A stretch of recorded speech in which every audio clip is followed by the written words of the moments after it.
Hi, I'm Maria Nagaga, a program manager on the Visual Studio and .NET team. Today I'd like to share some of my favorite features in ASP.NET Core 1.1. In this video, we're going to be looking at an overview of ASP.NET Core and the previews that you can start using today. I'll also be doing a couple of demos on performance and Azure integration. And finally, we're going to have a look at the resources where you can learn more. In October, we were happy to announce the release of ASP.NET Core 1.1 Preview 1. So let's look at the few features that came with it. Some of the features we'll be looking at today include URL rewriting middleware. With this feature, you can configure your application to use IIS rewrite module, Apache mod rewrites, or C# code. As you can see from this example, we can use standard browser redirects or URL rewriting, which gives a different URL to the next steps in the HTTP pipeline, tricking it into thinking that a different address was requested. Another feature is view components as tag helpers. You might be familiar with partial views, which are useful when you have reusable parts of web pages you're using across multiple views, like menus. In situations where you're rendering small pieces of content like shopping carts or dynamic menus, you might use view components. Previously, to invoke a view component from a view, you would use the component.invokeAsync method and pass a view component argument using an anonymous object like this. Instead, you can invoke a component like you would a tag helper, while still getting the IntelliSense of a view component parameters. Middleware as MVC filters was another feature we introduced in 1.1. Typically, middleware lives inside a global request handling pipeline. With middleware as MVC filters, you can now apply your middleware resources to a specific controller or action. For example, you can add caching middleware to a specific action. Performance has been a big feature with ASP.NET Core.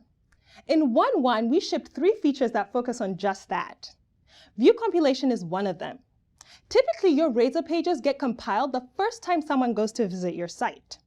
View compilation lets you pre-compile your views so that they're warm and ready to go immediately in production. Response caching puts you, the developer, in control of caching headers sent to the browser. This reduces the number of requests a client or a proxy makes to the server. And finally, response compression. You can now add gzip compression to the ASP.NET HTTP pipeline. This feature allows ASP.NET's Kestrel server to do your compression instead of the front-end web server. So let's go ahead and look at some demos. So I'm going to show you response compression. In this demo, I'm in Visual Studio right now, and I don't have response compression in my Nerd Dinner application. So let's go ahead and look at what that looks like. So this is Nerd Dinner running in the browser. And as you can see, I'm bringing in 34.5K. That's pretty big. So let's see what happens when I turn response compression on.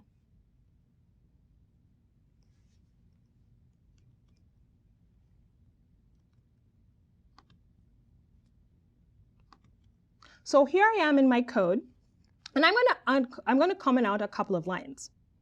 First of all, I'm going to add response compression to my middleware.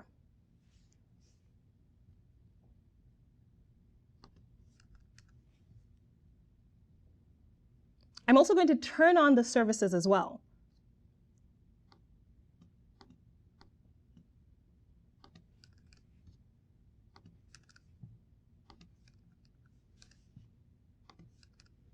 So let's run the application again.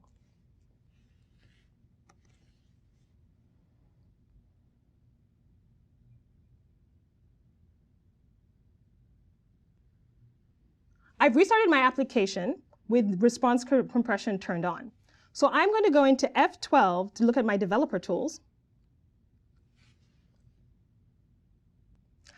Once I've refreshed the page,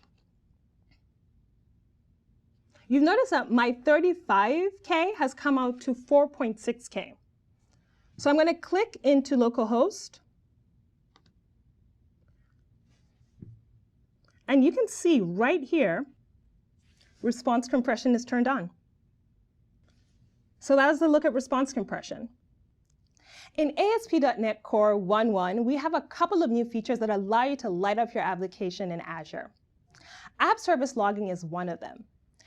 ASP.NET Core now easily plugs into Azure Diagnostics with a simple NuGet package. Now you can apply the power of the cloud in your apps, diagnostics, and login. Key Vault configuration was another feature we added. This feature allows you to retrieve configuration from Key Vault secrets on application start and hold it in memory. And finally, we have storage data protection key repositories. You can now store your data protection keys in Azure or Redis. This feature allows keys to be shared across several instances of a website. So let's have a look at some demos.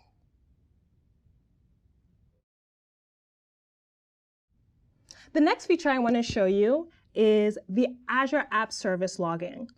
By simply adding Use Azure App Services, I was able to light up the diagnostics tools in Azure. So let's go ahead and have a look. So this is it working in Azure.